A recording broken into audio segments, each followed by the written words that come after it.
ये देखिए, प्रकाश का परावर्तन चैप्टर चल रहा था भौतिक विज्ञान फिजिक्स में 10 और 12 दोनों क्लासों में है ये कोर्स में। तो प्रकाश के परावर्तन में आज हम बताएंगे प्रकाश का अपवर्तन। प्रकाश का अपवर्तन,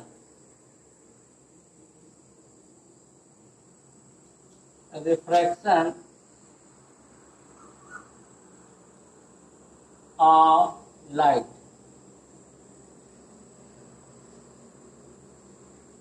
प्रकाश का अपवर्तन क्या है? अभी इसके पहले मैं प्रकाश का परावर्तन बताया था। अब प्रकाश का अपवर्तन क्या है? प्रकाश का अपवर्तन क्या है? जब प्रकाश की किरण एक समांगी व पारदर्शी माध्यम से चलकर दूसरे व समांगी पारदर्शी माध्यम में अपने मार्ग से विचलित हुई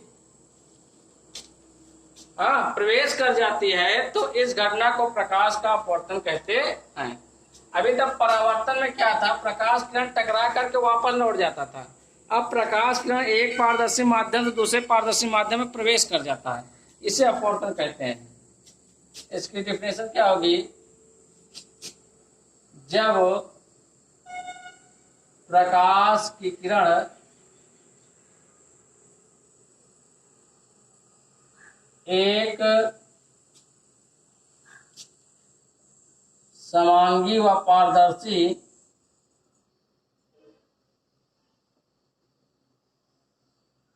माध्यम से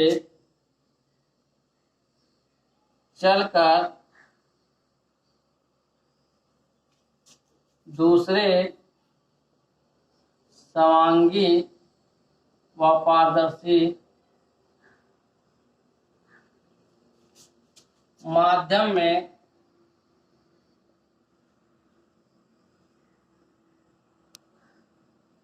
अपने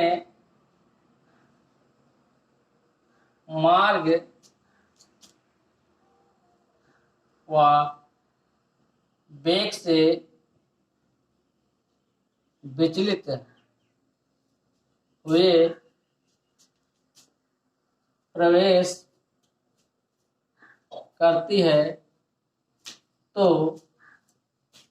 इस घटना को प्रकाश का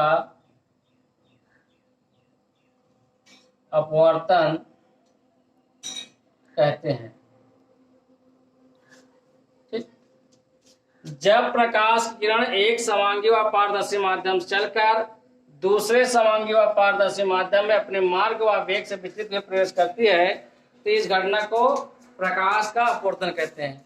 ये प्रकाश किरण एक माध्यम से दूसरे माध्यम में प्रवेश कर जाने की क्रिया को प्रकाश का अपवर्तन करते हैं।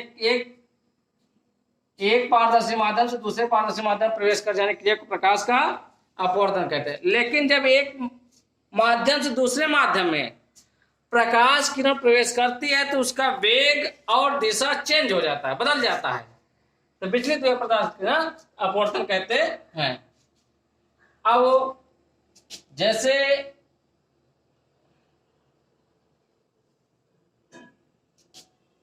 ठीक, ये हमारा माध्यम 1 है। ठीक, मान लेते हैं माध्यम हमारा विरल है। माध्यम 1 हमारा क्या है? विरल, रेयर। ठीक, ये हमारे पास दूसरा माध्यम है, माध्यम 2 है। ये मान लेते हैं सघन माध्यम है, डेंस, घना। ठीक, ये हमारे पास अविलंब है। ठीक, एक माध्यम ये हो गया, एक माध्यम ये हो गया। ये प्रथम माध्यम है, द्वितीय माध्यम है, ये विरल है और सघन है। ये प्रकाश किरण आ रही है,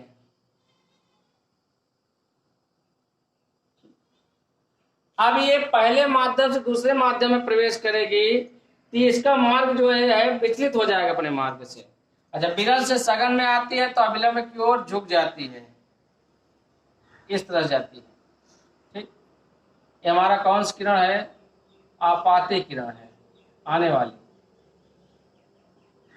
ठीक, ये हमारी कौन से है? अपवर्तित किरण है। ठीक, ये हमारा कोण जो होगा आपतन कोण होगा, ये हमारा जो होगा अपवर्तन कोण होगा। ठीक, इसी तरह मान लेते हैं प्रकाश किरण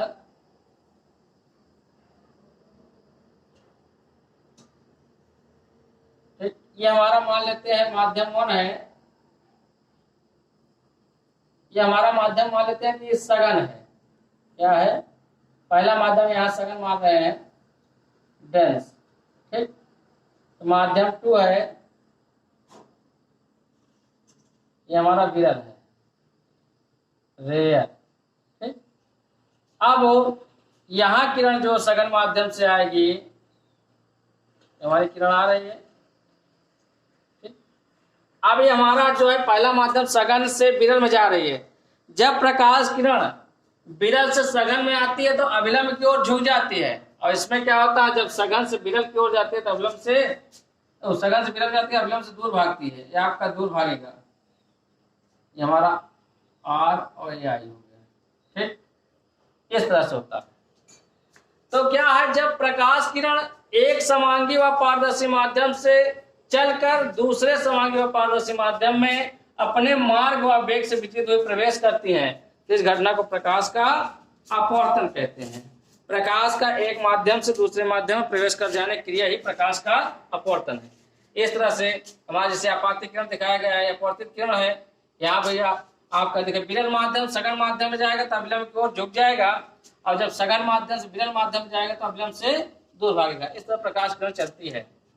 अब उसके बाद आता है प्रकाश के अपवर्तन के नियम। इसका नियम क्या है?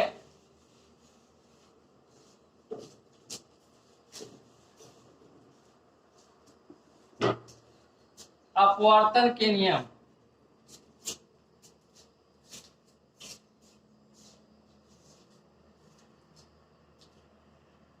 ठीक, तो प्रकाश के अपवर्तन के दो नियम हैं। पहला नियम यह है कि आपाती किरण, अपवर्तित किरण एवं अभिलंब जो है तीनों एक तल में होते हैं।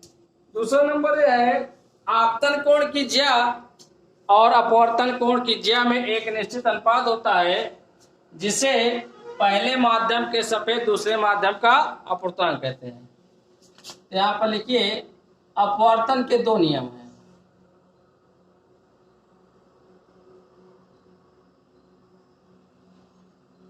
ठीक, पहला क्या है?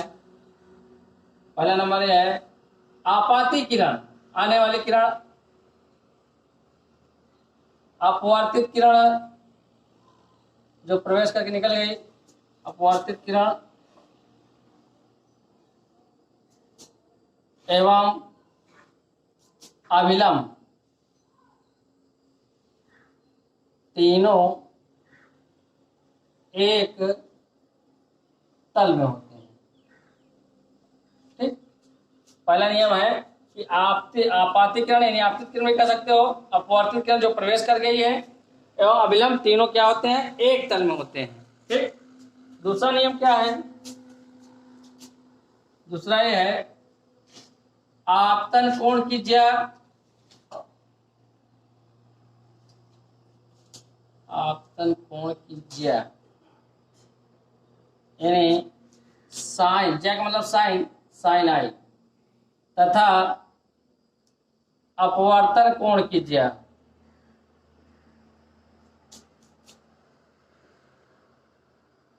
यानी साइन आर में एक निश्चित अनुपात होता है, जिसे प्रथम माध्यम के सापेक्ष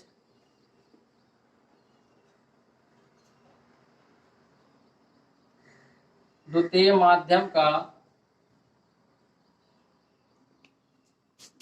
अपवर्तनांक कहते हैं।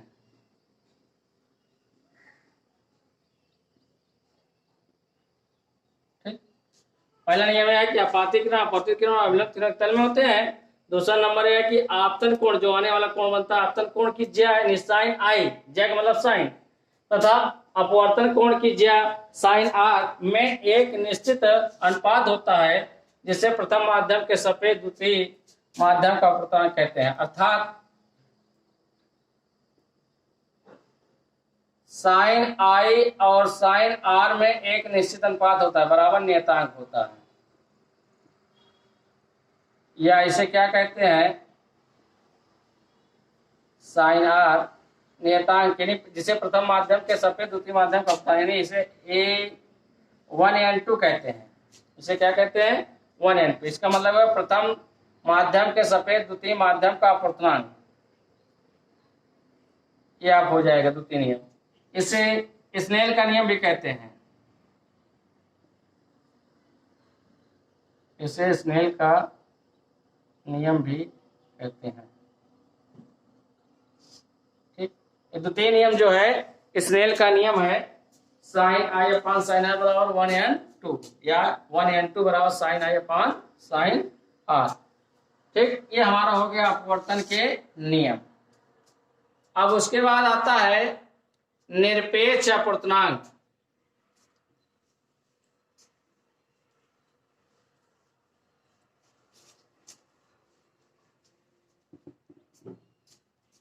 निरपेक्ष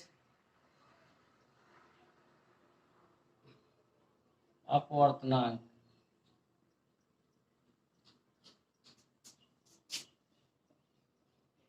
एब्सोल्यूट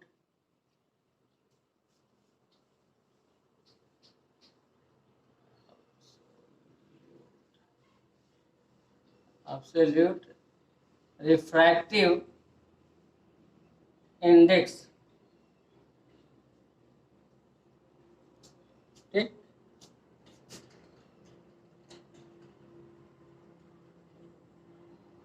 एब्सोल्यूट रिफ्रैक्टिव इंडेक्स।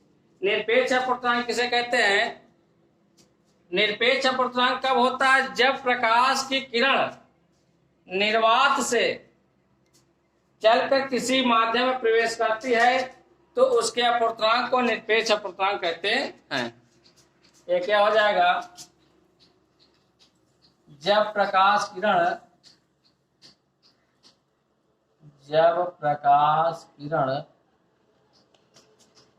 निर्वात से चलकर दूसरे माध्यम में प्रवेश करती है तो उस माध्यम के अपवर्तनांक को निरपेक्ष अपवर्तनांक कहते हैं। इसे स्मॉल n से प्रदर्शित करते हैं। ठीक, ये क्या है, जब प्रकाश किरण निर्वात से चलकर दूसरे माध्यम में प्रवेश करती है तो उस माध्यम के अपवर्तनांक को निरपेक्ष अपवर्तनांक कहते हैं। इसे n से व्यक्त करते हैं। जब हमारा पहला माध्यम निर्वात रहेगा तो दूसरे माध्यम को जो अपवर्तनांक आएगा उसे क्या कहेंगे, निरपेक्ष अपवर्तनांक कहते हैं। ठीक, इसे n से व्यक्त करते हैं। यदि माध्यम 1 और माध्यम 2 के निरपेक्ष अपवर्तनांक क्रमशः n1 व n2 हो तो, ठीक, यदि माध्यम 1 और माध्यम 2 के, माध्यम 1 का निरपेक्ष अपवर्तनांक n1 हो और माध्यम 2 का निरपेक्ष अपवर्तनांक n2 हो तो प्रथम माध्यम के सापेक्ष द्वितीय माध्यम का अपवर्तनांक क्या होगा? 1n2 बराबर क्या हो जाएगा? यानी यदि माध्यम 1 और माध्यम 2 के निरपेक्ष अपवर्तनांक n1 व n2 हो तो प्रथम माध्यम के सापेक्ष द्वितीय माध्यम का अपवर्तनांक यानी 1n2 बराबर क्या हो जाएगा? n2 अपान n1, n2 अपान n1, यानी दूसरे माध्यम का निरपेक्ष अपवर्तनांक बटे पहले माध्यम का अपवर्तनांक। ये आपका सूत्र बन जाता है। एक माध्यम का अपवर्तनांक n1, निरपेक्ष अपवर्तनांक n1 और द्वितीय माध्यम का निरपेक्ष अपवर्तनांक 2 हो तो पहले माध्यम के सापेक्ष दूसरे माध्यम का अपवर्तनांक क्या होता है? 1n2 बराबर n2 अपान n1। ये सूत्र हो जाएगा। उसके बाद आता है अब प्रकाश किरण जब विरल माध्यम सघन माध्यम प्रवेश करती है क्या होता है? जब सघन माध्यम से विरल माध्यम में प्रवेश करती है क्या होता है? यहाँ पर कुछ नोट है, ठीक। जैसे पहला है जब प्रकाश किरण विरल माध्यम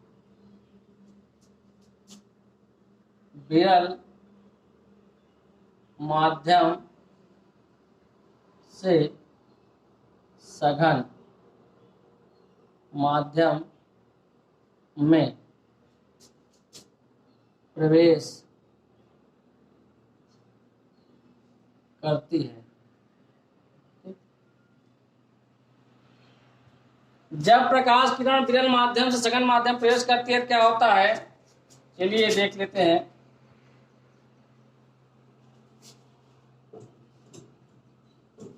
ये हमारा माध्यम 1 है, यानी ये हमारा माध्यम क्या है? विरल है, ठीक। ये माध्यम 2 है, ये सघन है, ठीक। अब प्रकाश किरण विरल माध्यम से सघन माध्यम में जा रही है तो क्या होता है? ये कोण मान लेते हैं, आपके कोण आई है, ये आर है, ठीक। इसका निरपेक्ष अपवर्तनांक n1 है, इसका निरपेक्ष अपवर्तनांक n2 है। तो यहाँ क्या हो जाएगा? प्रवेश करती है तो हमारा क्या होगा? जब प्रकाश किरण विरल माध्यम सघन माध्यम प्रवेश करती है तो सघन माध्यम का यानी n2 जो हमारा होगा, सघन माध्यम का अपवर्तनांक विरल माध्यम के अपवर्तनांक से अधिक होगा, यानी आपका n2 is greater then n1 होगा। n2 का मान n1 से अधिक होगा। ये सघन माध्यम है, इसका अपवर्तनांक अधिक होगा। या आप कह सकते हो n2 बट्टे n1 इज ग्रेटर देन 1, ठीक। अब n1 को हम नीचे ला दिए हैं, ठीक।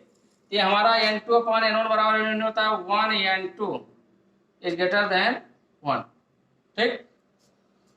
अब ये n2 का मान अधिक है n1 से, तो n1 को हमने नीचे ला दिया, तो n1 upon n2 upon n1 is greater than 1।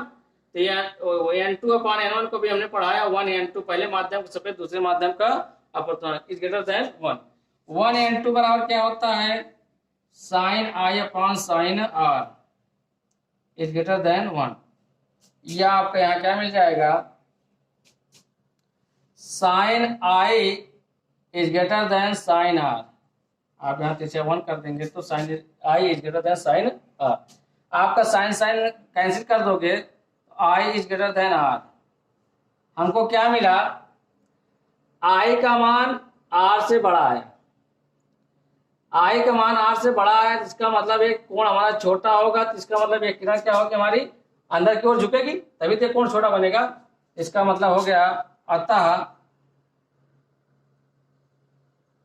जब प्रकाश किरण विरल माध्यम से सघन माध्यम में प्रवेश करती है तो अभिलंब की ओर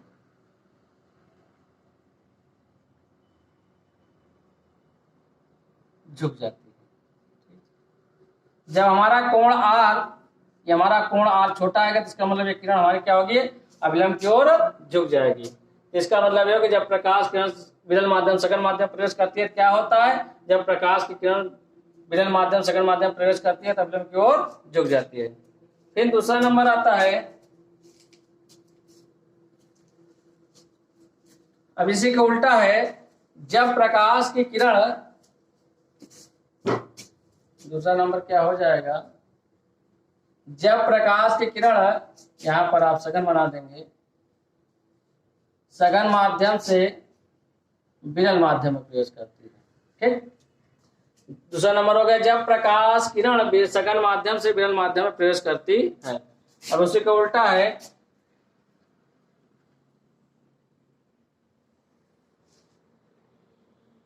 ठीक, ये माध्यम हमारा 1 है, ये हमारा माध्यम क्या है, सघन,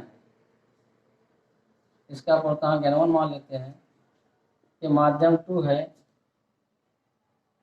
इसका, ये हमारा विरल माध्यम है, इसका पूर्णांक n1 मान लेते हैं। ये प्रकाश किरण आ रही है, ठीक, ये आई है और ये आर। चलिए इसमें क्या होगा, अब यहां पर क्या होगा, अब देख रहे हो कि हमारा सघन माध्यम एक अधिक है, एक है ये सघन है, 2 हमारा विरल है, तो आपका क्या हो जाएगा, सॉरी ये n2 होगा। ठीक, तो देख रहे हो कि n1 हमारा कम हो, n1 हमारा अधिक होगा, यानी हमारा ये हो जाएगा n1 is greater then n2, n1 is greater then n2, यानी आपका आ जाएगा n1 upon n2 is greater than 1। ठीक, n1 अपॉन n2 नीचे आ जाएगा ग्रेटर देन 1। देखिए n2 अपॉन n1 होता है तो साइन आई अपॉन साइन आ नहीं आपका होता, अब यहाँ पर 1 ऊपर है, यहाँ पर 2n1 इज ग्रेटर देन 1। ठीक, दूसरे माध्यम के सापेक्ष पहले माध्यम के अपोजिट, यहाँ तो हो जाएगा साइन आर बटे sine i is greater than 1। ठीक, अब यहाँ पर क्या हो जाएगा, आई होगा sine r is greater than sine i. ठीक, तो r is greater than i. ठीक, अब इसका उल्टा था, इसका मतलब हुआ कि आर का मान अधिक हो रहा है, ये आर का मान अधिक हो रहा, आई का मान कम हो रहा, इसका मतलब यह कि अभिलंब से दूर भागी। यहां लिख दीजिए, अतः जब प्रकाश किरण सघन माध्यम से विरल माध्यम में प्रवेश करती है तो अभिलंब से दूर हट जाती है। ठीक, अब यहाँ पर आर अधिक आ रहा है, अभी जब आई का मान कम आएगा आर अधिक आएगा तो इसका मतलब है कि अभिलंब से दूर भागेगा, तभी तो अधिक आ रहा है। तथा जब प्रकाश किरण सघन माध्यम से विरल माध्यम में जाएगी तो अभिलंब से दूर भागे, ये दूर हट जाती है, ये आपका नियम हो जाएगा। ठीक, उसके बाद आता है माध्यमों के सापेक्ष अपवर्तनांक।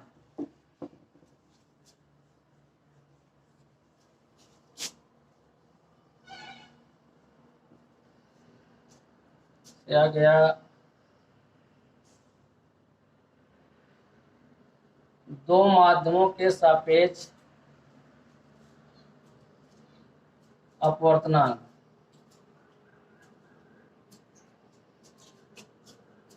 ठीक, दो माध्यमों के सापेक्ष अपवर्तनांक, जैसे एक माध्यम हमारा सघन हो दूसरा विरल हो, फिर प्रकाश किरण सघन से विरल में जा रही है, विरल से सघन में आ रही है, दोनों में क्या संबंध होता है चलिए देखते हैं।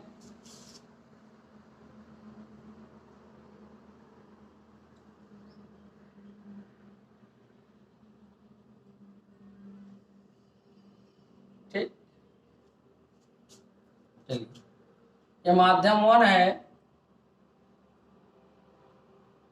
ठीक। ये हमारा मान लेते हैं विरल है, ठीक। इसका अपूर्णांक N1 है। ये माध्यम 2 है, ये सघन है, इसका अपूर्णांक मान लेते हैं N2 है, ठीक। अब ये कोण हमारा I है, ये R है, ठीक। अब पहले माध्यम के सापेक्ष दूसरे माध्यम का अपूर्णांक, दूसरे माध्यम के सापेक्ष पहले क्या संबंध होता है देखिए।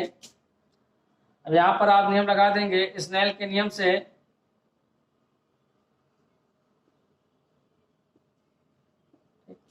स्नेल के नियम हमने क्या बताया था? स्नेल के नियम हमने ये बताया था कि 1n2 बराबर sine i upon sine r ना। स्नेल का नियम यहां लगाएंगे तो पहले माध्यम के सापेक्ष दूसरे माध्यम का अपूर्णांक यानी 1n2 बराबर हो जाएगा sine i upon sine r, ठीक। इक्वेशन फर्स्ट हो जाएगा। अब जैसे दूसरे के सापेक्ष पहले निकालेंगे 2n1 बराबर साइन आई। अब यहां प्रकाश इधर से इधर के लिए ले रहे हैं, ठीक। अब इधर जा रहा है, ठीक। तो ये हमारा जो है ए आर जो है आई काम करेगा, आर की जगह ए काम करेगा, ठीक। तो साइन आर अपान साइन आई। अब प्रकाश इधर से इधर जा रहे तो ये आई की जगह हो जाएगा, या की जगह हो जाएगा। Equation number 2। अब समीकरण 1 और 2 गुणा कर देते हैं।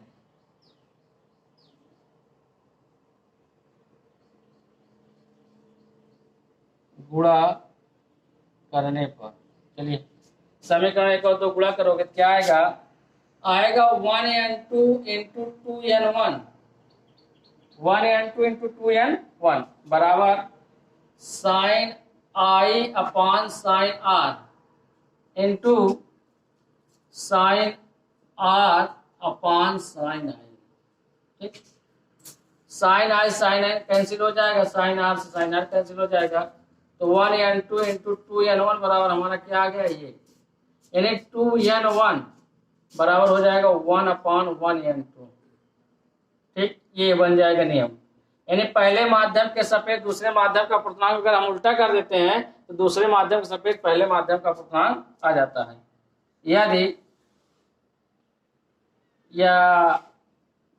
यदि माध्यम 1 y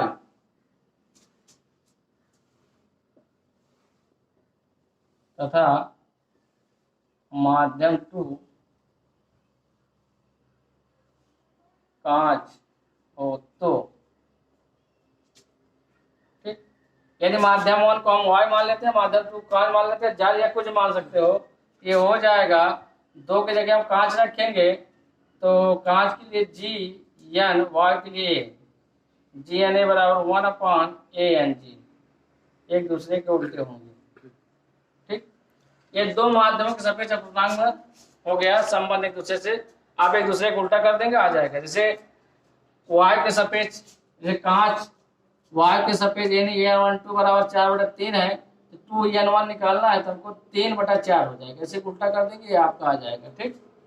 उसके बाद आता है 3 माध्यम जैसे रहेगा। अब 3 माध्यम जैसे मान लेते हैं वायु है, जल है, कांच है, 3 माध्यम हो जाएगा। तब यहाँ तीनों में कैसे संबंध निकालोगे? एक दूसरे में क्या होता है, यहाँ पर आप लिख देंगे 3 माध्यमों का अपूर्णांक। 3 माध्यमों के जैसे हमारा है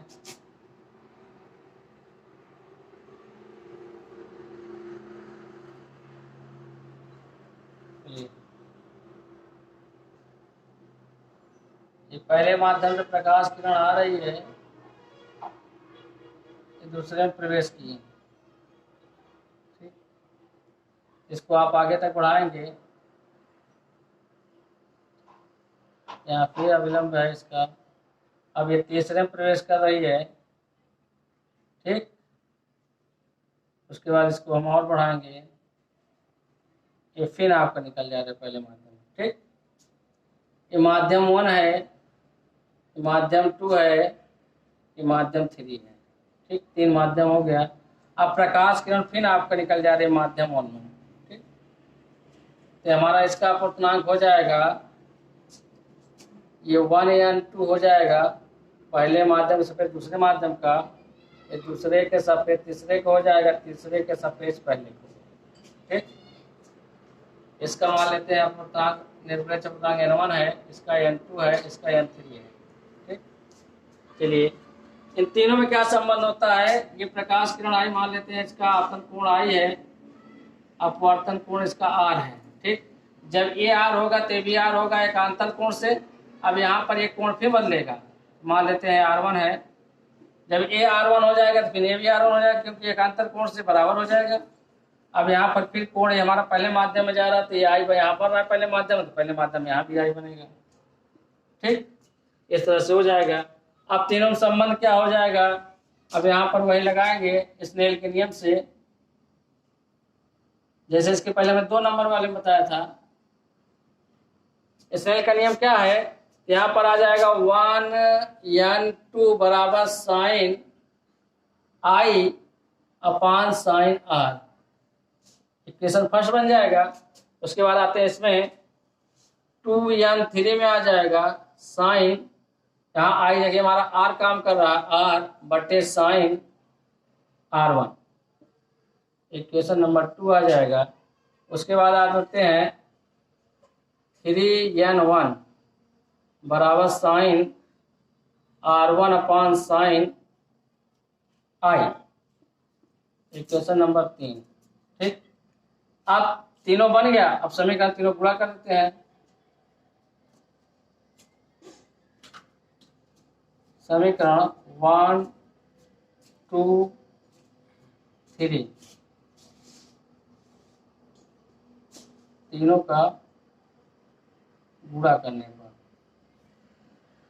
अब तीनों समीकरण गुणा करेंगे क्या बनेगा, 1n2 n2 2n3 n2 3n1 बराबर हो जाएगा sine i upon sine r into sine r upon sine r1 into sine r1 upon sine आई।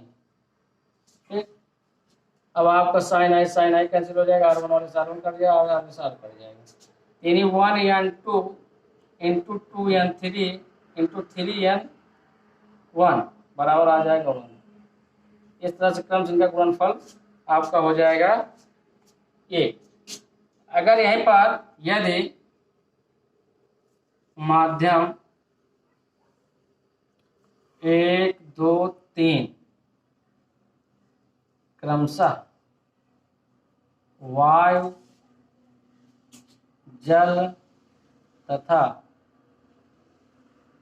कांच हो, तो अगर माध्यम 1 को हम वायु मान लेते हैं, 2 को जल मान लेते हैं, 3 को कांच मान लेते हैं, तो यहाँ पर हमारा ये सूत्र बन जाएगा ANW into WNG into GNA, तीनों गुणनफल क्या हो जाएगा 1।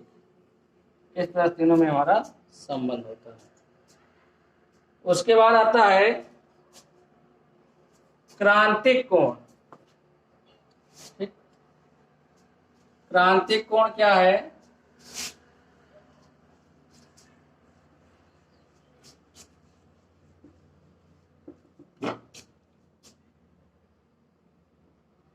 क्रांतिक कोण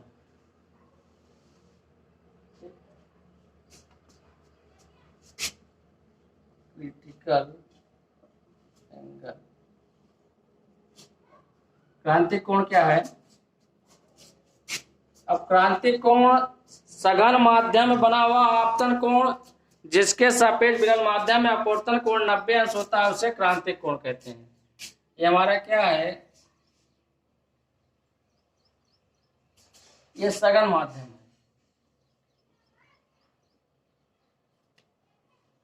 ये हमारा विकर्ण माध्यम है। ठीक, ये हमारा प्रकाश किरण आ रही है, ये हमारा है आपतन कोण, इसको हम आपतन कोण के यहाँ का ऐसे लिख देते हैं, क्रिटिकल में आएगा। अब यहाँ पर अपवर्तन कोण हमारा 90 अंश हो रहा है, ठीक। प्रकाश किरण आई, अपवर्तित होकर 90 अंश पर वापस चली गई। तो सघन माध्यम, जब प्रकाश किरण विरल माध्यम आती है तो अभिलंब दूर भागती है, लेकिन जब हमारा ये अभिलंब से दूर इतना भागे यहाँ पर 90 अंश कोण बने, तो जो यहाँ पर आपतन कोण होता है वो हमारा क्रांतिक कोण कहलाता है।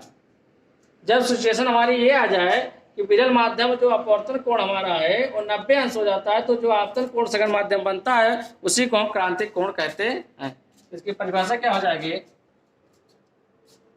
सघन माध्यम में बना वह आपतन कोण जिसके सापेक्ष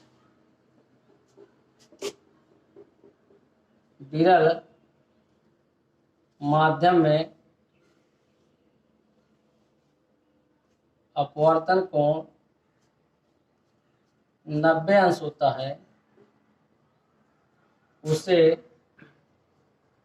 क्रांतिक कोण कहते हैं।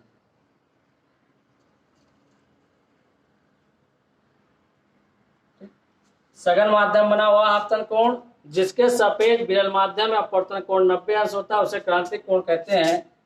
इसे IC या C से व्यक्त करते हैं। इसे I से व्यक्त किया जाता है, C से व्यक्त किया जाता है, क्रिटिकल एंगल है। तो यहाँ पर अगर हम स्नेल का नियम लगा देते हैं, यहाँ पर सूत्र क्या बन जाएगा? स्नेल के नियम से, ठीक, ये माध्यम हमारा सघन से विरल में जा रहा है। सघन को डेंस कहते हैं, तो DNR, रेयर माने होता है विरल। तो सघन माध्यम के सापेक्ष विरल माध्यम का अपवर्तनांक, तो sine IC upon sine R की जगह हमारा कितना है? 90 अंश। यहाँ पर 90 रख देंगे, तो DNR बराबर हो जाएगा साइन IC अपान साइन 90 का मान होता है 1, ठीक। अगर हम इसी को RND कर देंगे, यानी विरल माध्यम के सापेक्ष सघन माध्यम का अपवर्तनांक, इसका उल्टा हो जाएगा 1 अपान साइन IC। हमारा सूत्र हो जाएगा RND बराबर हो जाएगा 1 अपान साइन होता है कोसेक IC। इस तरह से फार्मूला बन जाएगा क्रांतिक कोण का। क्रांतिक कोण की परिभाषा सीधा है, विरल माध्यम में सघन माध्यम नहीं, आपका विरल माध्यम अपवर्तन कोण 90 अंश। जब हमारा प्रकाश किरण आए सघन माध्यम से विरल माध्यम में आए और अपवर्तन कोण हमारा यहाँ पर 90 अंश हो जाएगा, तो यहाँ पर जो आपतन कोण का काम करेगा वो हमारा क्या कहलाएगा? क्रांतिक कोण। उसके बाद आता है पूर्ण आंतरिक परावर्तन।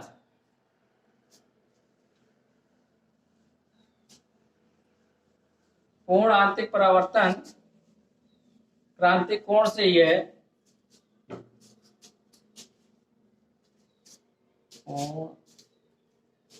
आंतरिक परावर्तन, देखिए जब हमारा क्रांतिक कोण होता है तो अपवर्तन कोण 90 अंश हो जाता है। जब आपतन कोण क्रांतिक कोण से भी अधिक हो जाएगा तो अपवर्तन कोण 90 अंश से और अधिक हो जाएगा। जब 90 अंश से अधिक हो जाएगा तो प्रकाश की किरण जो है, जब यहाँ पर 90 अंश हो जाता था, इस पर वापसी होता था। अभी जब हमारा क्रांतिक कोण था तब हमारा 90 वापसी, अभी हमारा कोण अधिक हो जाएगा, 90 अंश से अधिक हो जाएगा, तो यहाँ पर उसी माध्यम में परिवर्तित हो जाएगा, ठीक। यहाँ पर लिख दीजिए, जब आपतन कोण का मान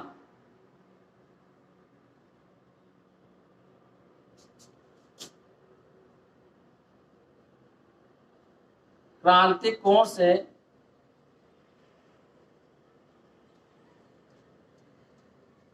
जब आपतन कोण का मान क्रांतिक कोण से अधिक हो जाता है तो प्रकाश की किरण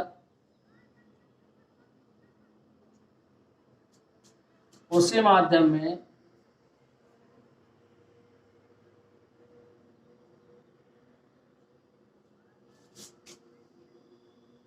परावर्तित हो जाती है।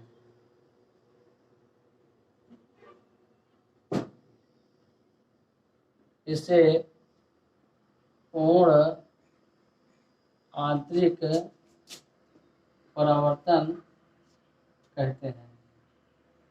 ठीक, जब आपतन कोण का मान क्रांतिक कोण से अधिक हो जाता है तो प्रकाश की किरण उसी माध्यम में परावर्तित हो जाती है।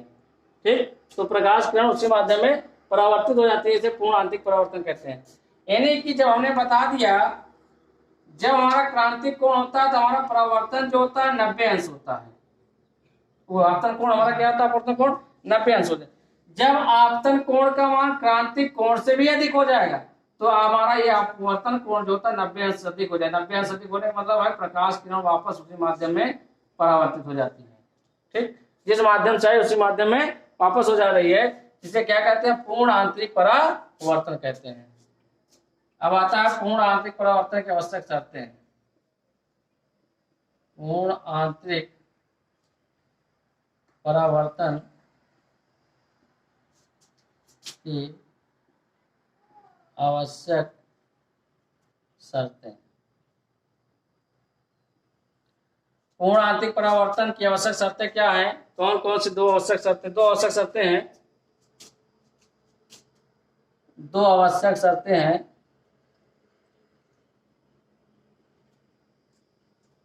कौन कौन सी है? पहला नंबर है कि प्रकाश की किरण